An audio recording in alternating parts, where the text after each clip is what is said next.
یہ قابل بحث ہے کہ میں بڑا ہوں یا آپ بڑے ہیں سونی صاحب، یہ کسی اور وقت ہم بحث کریں گے۔ میں نہایت ہی شکر گزار ہوں سب کا جو آپ نے عزت بخشی آج ہمیں، جس کے ہم لائق نہیں ہیں۔ آج آنے کا مقصد یہ نہیں تھا کہ آپ لوگوں کو یہاں بٹھا کر مجھے یا سونی صاحب کا سننا۔ میں جہاں بھی کوئی پروجیکٹ کرتے ہیں، میرا مقصد اس افتتاح کی تقریب میں جانے کا ہوتا ہے کہ کیا میرے ڈونرز کا جو پیسہ ہے وہ امانت ہے، وہ ایسے طریقے سے میری ٹیم نے لگائی ہے یا نہیں۔ افتتاح کرنا نہیں ہے، افتتاح تو ماسٹر صاحب نے آج کیا ہے اس کا، اور میں کبھی بھی کسی چیز کا افتتاح نہیں کرتا۔ وہاں جو لوکل مقامی لوگ ہوتے ہیں، بزرگ ہوتے ہیں یا بچے ہوتے ہیں، انہیں سے افتتاح کرواتا ہوں۔ افتتاح کرنے کے لیے نہیں جاتے، صرف اس کی تصدیق کرنے کے لیے جاتے ہیں کہ جو امانت لوگ ہم پہ اعتماد اعتبار کر کے دیتے ہیں وہ ایسے طریقے سے لگی۔ اور آج خوشی ہوئی یہاں آ کر کہ ایک بار پھر ایک پروجیکٹ پائے تکمیل تک پہنچا ہے۔ آج اس کا افتتاح ہوا ہے جسے ہزاروں لوگ مفید ہوں گے، یعنی کہ ایک پانی صاف پینے کے پانی کا واٹر فلٹریشن پلانٹ لگا ہے۔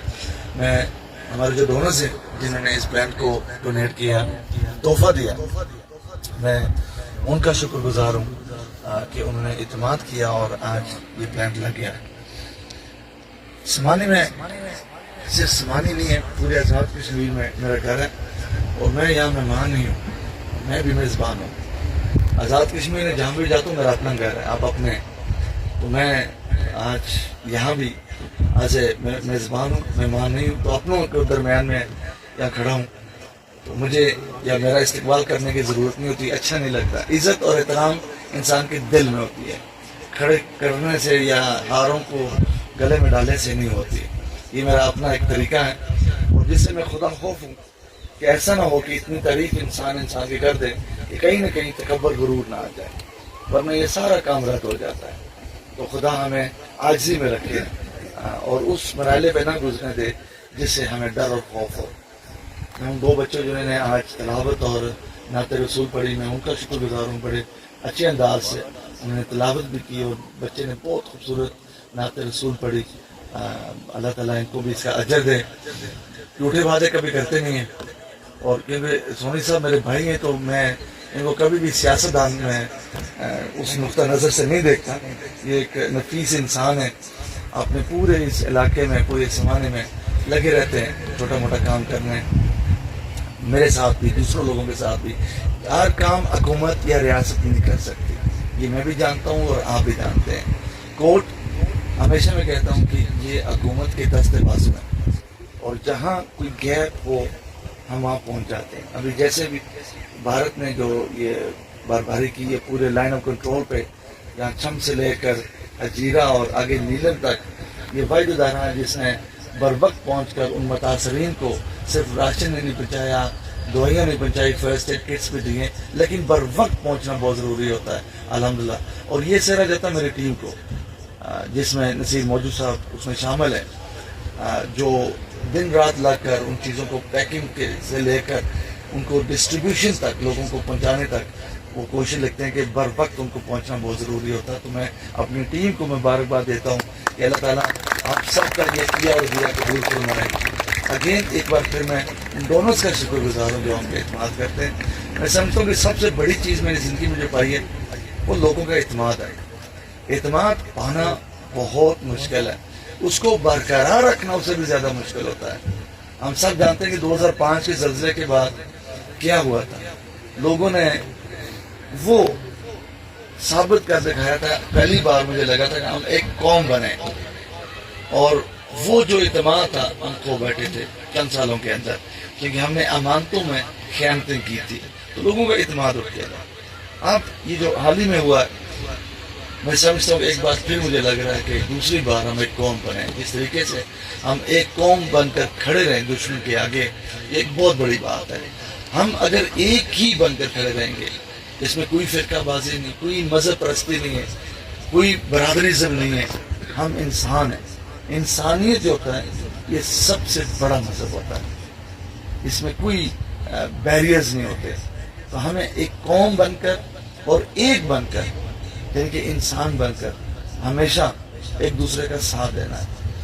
ابھی راستے میں ہماری ٹیم ایک آگے چلے گی، ایک مسجد تعمیر ہو رہی ہے، کہاں پہ موجود صاحب؟ ملو میں سر، ملو میں ایک مسجد تعمیر ہو رہی ہے، تقریباً لاگت اس کی 1 کروڑ روپیہ، ایک بہت بڑی جامع مسجد وہاں بن رہی ہے. پورے آزاد کشمیر میں مساجد تو بنتی رہتی ہیں اور بنتی رہیں گی, یہ خدا کے گھر ہیں, یہ کسی بھی احسان نہیں ہے. لیکن یہ جو کام ہوتے ہیں تعلیم کے شعبے میں یا پانی کے شعبے میں یا معذور لوگوں کو ویل چیئرز دینا, یہ بھی امپورٹنٹ ہے, یہ بھی ضروری ہے. ہم نے تقریباً 6 واٹر فلٹریشن پلانٹ سنانے میں تو میرے خیال میں لگ چکے ہیں. مزید اگر آپ ہمیں وہ جگہ نشاندہی کریں جو جہاں زیادہ لوگ مفید ہوں, 3 سے 4 پلانٹ ہم اور لگانے کے لیے تیار ہیں. لیکن بجائے یہ شرط ہے کہ آپ ہمیں 1 مہینے کے اندر اس کی نشاندہی بھی کریں اور جگہ بھی فراہم کریں جہاں پانی اور بجلی موجود ہو. تو وہاں ہم 4 واٹر فلٹریشن لانے کے لیے تیار ہیں. یہ کوئی PC1 یا PC2 کی بات نہیں ہے کہ اوپر سے اپروول آئے گی یہ کریں گے. میرا کام یہ ہوتا ہے کہ ہم جتنا جلدی ہو سکے کوئی پروجیکٹ شروع کرتے ہیں اس کو کمپلیٹ کریں, کیونکہ پھر جب تک وہ پروجیکٹ مکمل نہیں ہوتا ہم وہاں پھنسے رہتے ہیں. تو مولوی صاحب یہ آپ کا کام ہے کہ 4 پلانٹ مزید, ایک اور بن رہا ہے آپ کا, اس کے علاوہ 4 پلانٹ آپ نشاندہی کریں 4 ہفتوں کے اندر تاکہ ان کا کام ہم شروع کریں. 100 سلائی مشینیں سمانے میں کوئی بھی ایک جگہ آپ نشاندہی کر رہے ہیں. جولائی کے مہینے میں عید کے بعد ہم 100 سلائی مشینیں ان مستحق بہنوں, بیٹیوں اور ماؤں کو دیں گے جن کی جو استعمال کرنا جانتے ہیں, تاکہ ایک سلائی مشین سے صرف اپنے گھر کا نظام ہی نہیں ہے, اس کو آمدن کا ذریعہ بھی بنا سکتے ہیں. تو وہ سلائی مشینیں ہم انشاءاللہ وہ فراہم کریں گے. جہاں تک سکولز کی بات ہے, سکولز ہم نے بہت تعمیر کیے بھی ہیں, کریں گے بھی.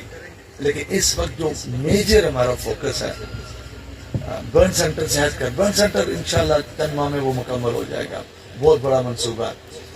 ہاسپٹل جس کی اشد ضرورت ہے ہمارے آزاد کشمیر میں, آپ سب جانتے ہیں کہ اس وقت ہمارے صرف آزاد کشمیر میں نہیں پورے پاکستان میں حالات کیسے ہیں. جن کے پاس وسائل ہوتے ہیں پنڈی اسلام آباد پہنچ جاتے ہیں, اور جن کی جیب میں نہیں ہوتا وہ سرکاری اسکولوں میں, سرکاری ہاسپٹلز میں یا تو وہاں پہنچتے ہیں یا قبرستان میں پہنچتے ہیں.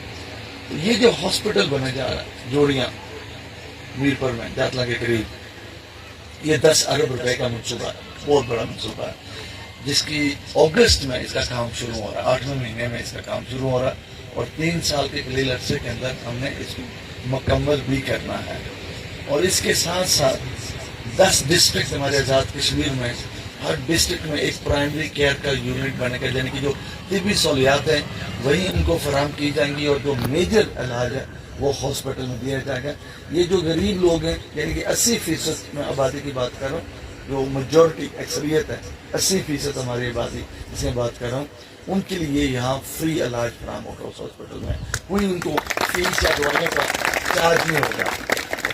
مجھ سے بہتر کوئی نہیں جانتا کہ جب ہم فیلڈ میں ہوتے ہیں تو بہت سے لوگوں کو ملتے ہیں, اور جس گھر میں کوئی بزرگ یا کسی کی چھوٹی سی بیٹی یا بیٹا بیمار پڑا ہو اور اس کی جیب میں اتنا نہ ہو کہ وہ اس کے لیے دوائیاں لے سکے یا اس کا علاج کرا سکے یا اس کا ٹیسٹ کروا سکے, اس کے اوپر کیا کیفیت ہوتی ہے وہ وہی انسان جانتا, وہی باپ جانتا, وہی بیٹا جانتا ہے. میں نہیں چاہتا کہ کوئی بھی انسان علاج سے محروم ہو. زندگی وہ تو رب کے ہاتھ میں ہے, اس کی کوئی گارنٹی نہیں دیتا, لیکن جہاں تک علاج کی ضرورت ہے انشاءاللہ ہم کوشش کریں گے کہ علاج سے محروم کوئی نہ ہو. مہنگے سے مہنگا علاج بھی وہاں کروائیں گے, اس میں کوئی لمیٹیشنز نہیں ہوگی کہ آپ کو 1000 یا 10,000 کی دوائیاں یہ علاج کیا جائے گا, ان میں مکمل فری علاج کیا جائے گا انشاءاللہ. اور سکولز کے پروگرام سے 1 سال کے بعد ہم شروع کریں گے. اس وقت سکولز کے پروگرام تو ہم نے سسپینڈ کیے ہوئے, بند نہیں کیے ہوئے, سسپینڈ کیے ہوئے, کیونکہ اس ہاسپٹل کو اس راستے پہ چلانا, اس کا آغاز کرنا بہت ضروری ہے. اور 1 سال کے بعد یعنی کہ اگلے رمضان کے بعد ہم سکولز کے پروگرام دوبارہ شروع کریں گے. اور آپ ضرور اپنی ایک سکول کی اپلیکیشن ضرور ہمیں دیں, اور انشاءاللہ اس فہرست میں ہم ڈال دیں گے. جب شروع کریں گے ہم اس کا بھی کام انشاءاللہ ضرور کروائیں گے. یہ آپ کے اوپر کوئی احسان نہیں ہے, یہ بچے جو ہیں یہ ہمارے بچے ہیں, اس ریاست کے بچے ہیں, اس قوم کے بچے ہیں. میں اسٹیٹ سیکرٹری صاحب